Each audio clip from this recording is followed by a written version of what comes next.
How was the Quran originally recorded? First, I should say that the Quran has been preserved right from the very beginning by memorization. I already mentioned that my daughter has memorized a certain passage from the Quran and that young kids have memorized the entire Quran. This is a tradition that goes on today and dates back to 1400 years ago. Very simply, if memorization preserved the Quran, then why was it that memorizers writing from memory wrote conflicting Qurans, with some having additional verses that the others did not? Furthermore, I also documented that one of the memorizers, Ubay bin Ka'b, called the master of Quranic reciters, had 2 extra surahs that he claimed was revealed from God. Where are those surahs? Finally, Ibn Masud, who claimed to have memorized over 70 surahs in the presence of the Prophet of Islam, claimed that chapter 1 of the Quran and chapter 113 and 114,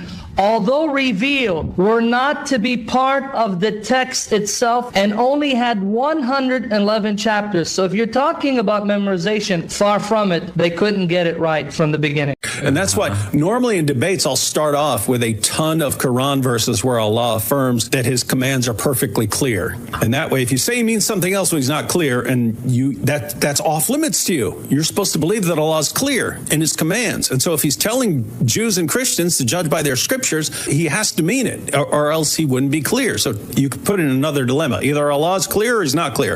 If he's clear, then he's affirming our scriptures. If he's not affirming our scriptures, then he's unclear and the Quran is wrong. So which way do you want the Quran to be wrong? You can make a ton of different Islamic dilemmas, but the main way we use it is either we have the inspired, preserved, authoritative Word of God, or we don't. Let's examine those 2 possibilities. If we have the inspired, preserved, authoritative Word of God, Islam is false, because Islam contradicts what we have, Old Testament or New Testament, on basic doctrines. Other horn of the dilemma. If we don't have the inspired, preserved, authoritative Word of God, Islam is false, because Muhammad and the Quran affirm the inspiration, the preservation, and the authority of what we have.